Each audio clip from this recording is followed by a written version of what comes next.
Top of the morning, YouTube. So I've been getting a lot of requests to do more fat electrician videos, which is I'm always here for. It's my favorite YouTube channel. So today we're gonna do the most gangster marine of all time, Daly, which I know a little bit about, not much about, from my lookup of the real Rambo when I was younger, and his name came across. But let's check it out. All right, go ahead and make your prediction now. Who would win in a fight? 200 kung fu practitioners with melee weapons or one marine with a machine gun?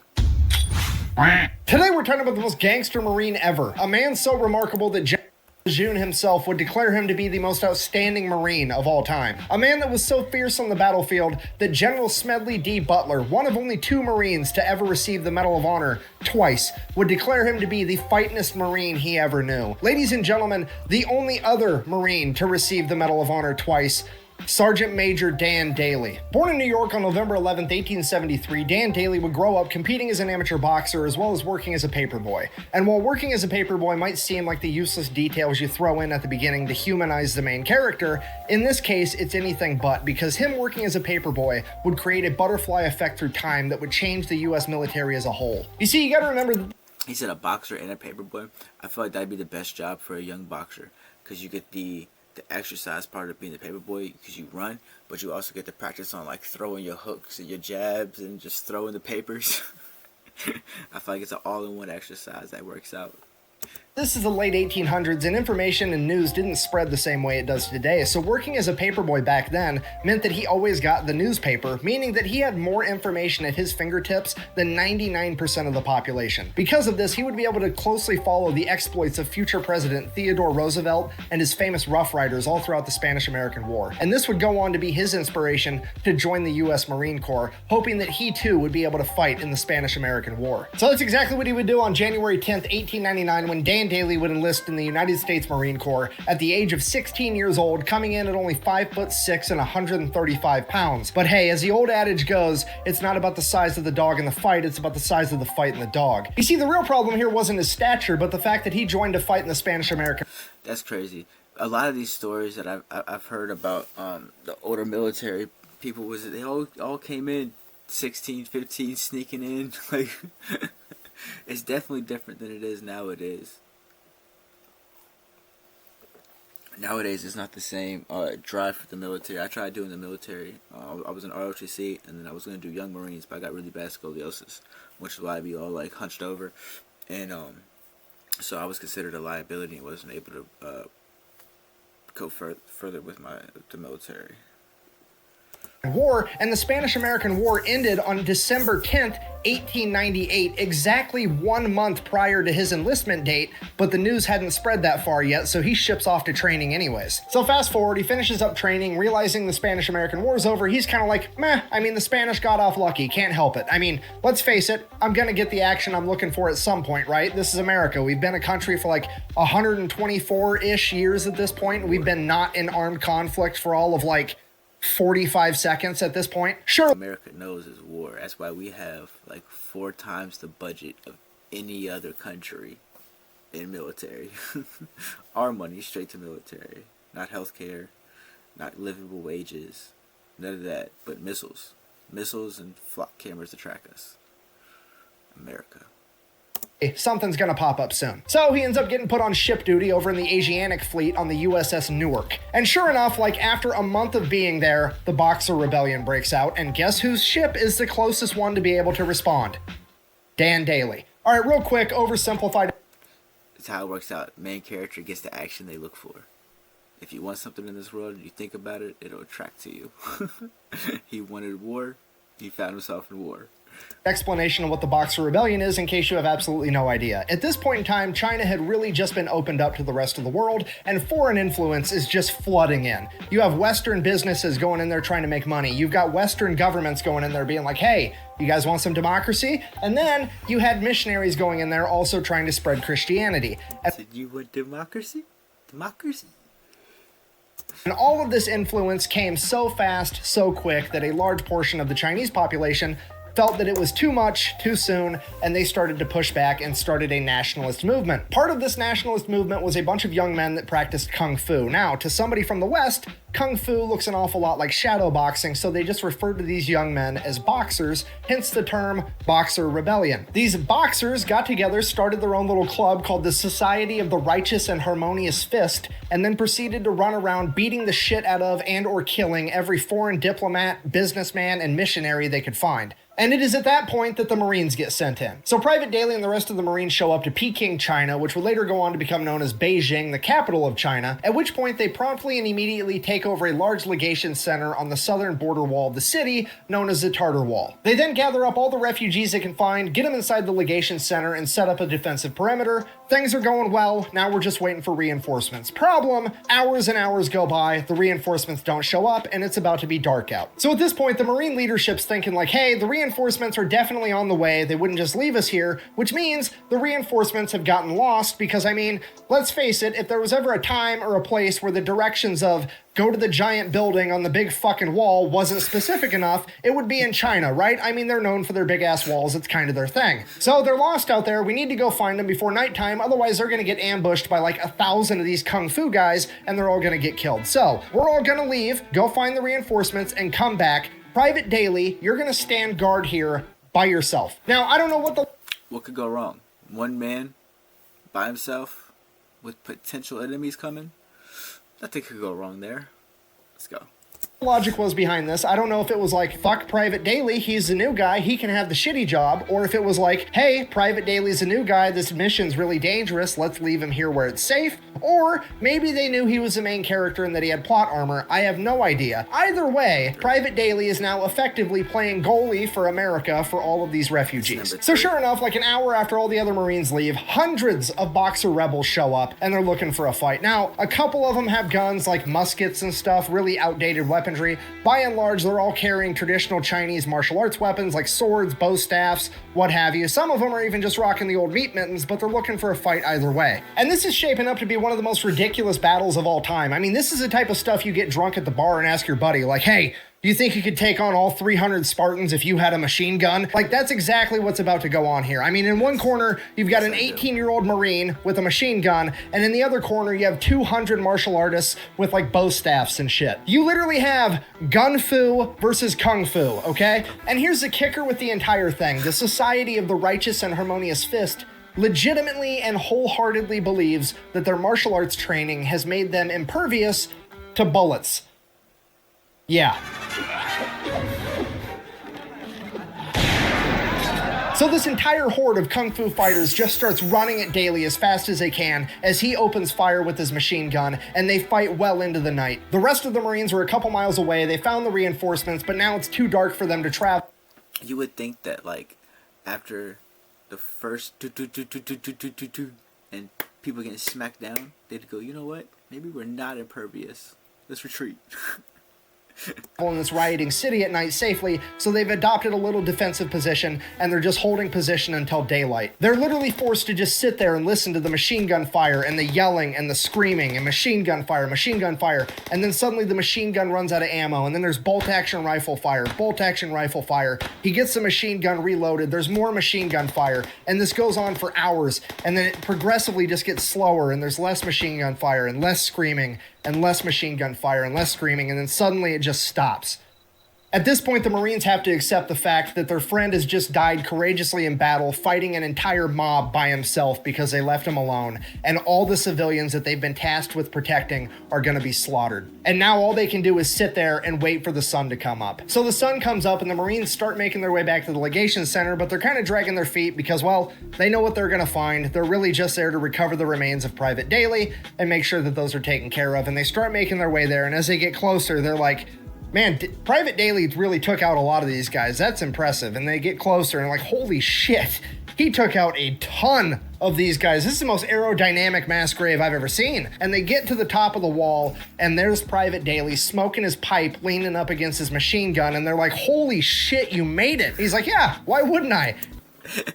He's just, it took y'all so long. Well, we heard the machine gun stop firing and we just assumed that you'd been killed. He's like, no. I only quit firing because they quit coming. Dan Daly has effectively pulled off the impossible. He needs to get that put on a t-shirt. He has single-handedly defeated 200 rebels by himself, saving all of the civilians, as well as saving the day. It's gotta be a t-shirt that says, I only quit shooting because they kept coming, with Dan Daly leaned up against it with a pipe. With a thumbs up. All the Marines are like, holy shit, we're going to nominate this guy for the Medal of Honor because this is incredible. All the businessmen and the delegates are like, oh my god, we've seen what one Marine can do, and now we've got 1,200 Marines. We're definitely going to make it out of this alive. Hooray. And all the missionaries are like, oh my god, this is not what we meant when we said we wanted to make these people more holy. Shortly after this... That's what you meant when you asked America. Make you holy. Dan Daly would be awarded his first Medal of Honor for the battle, and then he would go on to continue serving in the... I mean, it's the same place, the same unit that in our last video that dropped 500 grenades inside of Alcatraz for like 3 inmates. Marine Corps as if nothing had happened. Okay, fast forward 15 years, now Gunnery Sergeant Daly has been involved in every military conflict the U.S. has for the past 2 decades. He is one of the most experienced combat veterans in the entire U.S. military, and he is a living legend in the Marine Corps. And on October 24th of 1915, Gunnery Sergeant Daly would find himself leading a platoon of men through Haiti during the Cocos Rebellion. Just after his entire company would cross a river, his entire company would be attacked on all 3 sides by over 400 Cocos rebels, forcing them to retreat back into the river. And while doing so, the horse carrying the crew-served machine gun would be shot and sink to the bottom of the river as the remaining Marines continued to cross the river before adopting a defensive position to repel the attack until nightfall. It is now pitch black outside, and Gunnery Sergeant Daly knows as soon as the sun comes up, they are going to get attacked again, and the only chance they have is to get that machine gun back from the bottom of the river. So he takes off by himself in the dark of night, goes all the way back to the river, and just begins diving to the bottom of the river, trying to find this dead horse with the machine gun strapped to it. And after hours of trying, he finally finds this horse, He had other soldiers with him, didn't he? He chose to do that by himself. That's just main character. And then God, like, okay, give him the strength. Give him the ability. Just to go down, untie the machine gun, come back up for air, go back down again, getting pieces, ammunition, the gun itself, the tripod. He gathers up all of this stuff, gets it out of the river, and then straps it to his back and carries it back to his men. Bear in mind, that is over 200 pounds of equipment, and this guy is 5'6", 135 pounds, but he gets it done anyways. Now, I'm glad he reset the weight and height, because I was about to run it back to the beginning of the video and then compare the weight, because that's a huge difference of weight. He's just, and his weight, like, that's crazy work. Yo, shout out to him. Main characters get stuff done. Marines believe in a couple things when it comes to a gunfight. Number 1, bring a gun. Number 2, bring friends with guns. Number 3, decide to be aggressive enough, quickly enough. If you're not picking up what I'm putting down, I'm trying to tell you that he is not about to use this machine gun for self-defense. He's about to use this machine gun for self-offense. First thing in the morning, he gets his men together. They launch an attack first, scattering the enemy into the jungle, retreating, and Daly has effectively saved himself and all of his men, earning himself his second Medal of Honor. Fast forward 2 years, June 1st, 1917, it's World War I, and Daly is now a first sergeant, leading an entire platoon of young, inexperienced Marines into the Battle of Belleau Wood. If you don't know the Battle of Belleau Wood, the Germans are just rampaging through France, making a beeline right towards Paris, and at Belleau Wood, the US Army, the Marine Corps, the French Army, and the British Army all get together to stop the German military in their tracks. Now, this made it not only a strategic battlefield, but a symbolic battlefield, because how dare you stop the mighty German military? Now they're going to hit back twice as hard just to prove that it was a fluke. Because of this, right after they stopped the German military on June 1st, the French military is like, okay, we stopped them, let's take the W and head back to Paris and we'll fight from there. We don't want to get slaughtered in this wood line by the Germans because they're pissed. And it is at this point that the Marine leadership famously responded by saying, and I quote, "Retreat? Hell, we just got here." And then the Marine Corps pretty much dons their gas masks, fixes bayonets, and proceeds to fight their ass off for the next 26 days straight. Okay, here's what I need you to understand. On paper, the Marine Corps should absolutely not win this fight. They are both outnumbered. But aggression wins fights. I don't care about your size. I don't care about your strength, your abilities, your skills of fight. If you're aggressive enough, you can make some things happen. Promise you that.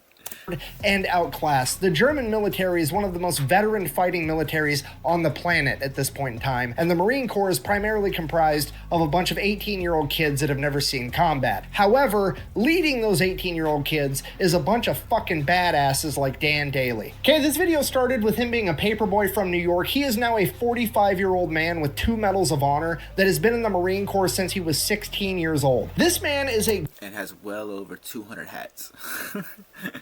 grizzled veteran that has been there, done that, and has a t-shirt, and he is about to don his plot armor and fuck shit up. So the Battle of Bellewood kicks off on June 1st. Pretty much immediately, First Sergeant Daly's lieutenant gets shot, and he is now out of the fight, okay? Okay, if you don't know what that means, the officer is the one guy on the battlefield that sorta kinda pretends like he gives a fuck, and he is now gone. The regulator is off the war machine, and First Sergeant Dan Daly is now in charge of his entire company, unopposed. Fast forward, June 5th, German artillery strikes the ammunition. That's where you want to be at, though. You don't want someone going, no, it's not allowed.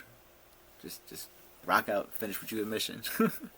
Depot, lighting everything on fire. Dan Daly leads his entire platoon in, sets the fire out, prevents all the ammunition from exploding, saves the entire battle. Fast forward 5 days, June 10th, the German machine gun squad would try to advance on Daly's company. Daly would get up by himself with nothing but 3 frag grenades and his Colt 1911, using the 3 grenades to disable the machine gun before approaching, shooting their commanding officer, killing him, and taking the other 14 Germans as prisoners of war. Fast forward a couple of hours, still June 10th, Dan Daly looks around at the faces of the young men that he's leading through this battle, and they're looking tired. They're looking like this is the worst time of their life, and it is at this point that Dan Daly decides that he needs to get aggressive enough quickly enough. This battle's effectively been a stalemate for the last 10 days, and he's had enough of this bullshit, so he gets up, walks right out into the open in this wheat field that's functioning as no man's land between the Marines and the Germans. He looks at the Germans' line, turns around, looks at his Marines, and yells, "Come on, you sons of bitches, do you want to live forever?" before charging at the German line. All of his Marines, that's Dan fucking Daly, were gonna follow him, so they charge too. In an act of pure hyper-aggression. How can you not? How can you not? Someone looks at you, you're in battle, you're there, you're just sitting there, and you hear them words, you're running out. Like, that's motivation. A locker room speech ain't got nothing on that. Dan Daly's company would catch the Germans off guard and would actually manage to punch through their line, causing all the other Marines to become hyper-aggressive and attack as well, effectively setting off a chain reaction that would lead to the Marine Corps pushing the Germans all the way out of Bellewood over the course of the next 16 days, where on June 26, American High Command would receive a single telegram, and I quote, "Woods, now Marine Corps entirely," giving America its first win in World War I and the Marine Corps its new moniker. Due to the blatant hyper-aggression of the Marines, the Germans began calling them the Teufelhunden, or the Devil Dogs. And it's all because of the actions of First Sergeant Dan Daly. After the Battle of Bellewood, Daly would continue to serve throughout World War I until on the 11th hour of the 11th day of the 11th month of 1918, the Germans would surrender, effectively ending World War I, which is why in America we celebrate Veterans Day on November 11th, which is also, by sheer coincidence, I'm sure, Dan Daly's birthday. The guy's the main character. I don't know what to tell you. So then, because Dan Daly was... No, 100%. God had that written. He was upstairs, just do. Got to Dan Daly. He was creating him. He went, this kid, New Yorker, boxer, paperboy, most badass human to ever touch the United States military. Send him out. Like the badass at the Battle of Bellewood, he gets put up for yet another Medal of Honor, potentially becoming the first man in American history to pull off the Medal of Honor hat trick, getting the three-peat. Absolutely everybody that was there that day all signs off on it. His men, his chain of command, they do the paperwork, they send it off to DC to get this man his medal. Then the political side is like, no, absolutely not. We don't care if he earned it or not. It's not about getting what you deserve. It's about doing what we think is fair, and we don't think it's fair that he should get 3 Medals of Honor, so we're just not going to give it to him because we said so. Go fuck yourself. So instead, they go ahead and they give him the Distinguished Service Cross. That type of shit, that's the type of shit I don't like. That's disrespectful. If somebody's still out there putting themselves in the position to earn that medal, you shouldn't be like, you don't feel it's politically right for you to have it. You should just give him that medal. Y'all gotta do better. And the Navy Cross, which, if you don't know, both of those are like tied for the second highest military honor, because apparently second plus second equals first, I guess. Just give him the Medal of Honor. Why? This government. Anyways, so he gets those instead, and then, bear in mind, this is 1919, right after World War I. Like a month later, in 1919, the military creates a new law that you're only allowed to earn 1 Medal of Honor. Okay, Dan Daly is so fucking gangster, they literally had to change the rules on how many times you're allowed to achieve the highest honor in the military. After World War I, he would retire as a sergeant major, having turned down becoming a commissioned officer on multiple occasions, citing that he would rather be an outstanding sergeant than just another officer. He would then go on to work as a bank security guard, where for 17 years he would be the living embodiment of the world's shittiest lottery ticket for anybody dumb enough to try to rob that bank. Could you imagine just being some bank robber trying to get some quick cash and you run into the most gangster Marine of all time? Okay, I'm just gonna throw it out there. He didn't retire from being a bank security guard until 1936, and John Dillinger's bank robbing spree was from 1933 to 1934. So for a couple of years there was a significantly greater than 0% chance that the world almost got the ultimate clash of the bank robbing gangster and the most gangster Marine to ever live. And I'm gonna go ahead and write that down in my book as the coolest thing to never actually happen. In conclusion, Mark Twain. Alright, so we gotta get Fat Electrician and Tom Segura to work on a skit of that taking place. Twain is frequently accredited with the famous quote, "It's not about the size of the dog in the fight, but the size of the fight in the dog," when in reality it wasn't Mark Twain that said that first. It was actually Dwight D. Eisenhower, 5-star Army general and the 34th President of the United States, somebody that would have known good and well who Sergeant Major Dan Daly was. And I think that maybe, just maybe, he had that 5'6", 135-pound devil dog on his mind when he came up with that quote. Thank you for watching. Best way to support the channel is go buy some merch at thefatelectrician.com. Quack bang out. I cannot believe that my favorite character from Starship Troopers is actually based off Dan Daly, and I had no idea. Come on, you ape! You want to live forever? I expect the best, and I give the best. Here's the beer! So is there, and that will wrap up another amazing video by the Fat Electrician. Make sure you go to his channel, give him a like, give him a subscribe, buy some merch if you can. And I don't know how there is not a movie about this man. If there is a movie about Dan Daly, please drop it in the comments below. Also, if there's another story from the Fat Electrician about Dan Daly that explains the beer run part of that end of the video, definitely let me know. Because if he brought his platoon a bunch of beer, you know, I know that made their day. And I also would like to take a second to thank everybody that follows, likes, and interacts with my videos. I haven't been doing YouTube very long, and I know I'm very awkward still in front of the camera. I'm new to the video editing, so it's not the best of quality. So for everybody that's been liking the videos, sharing it, and subscribing, I just want to say sincerely thank you. And I hope that you guys have a blessed day. Drink some water and make sure y'all pray.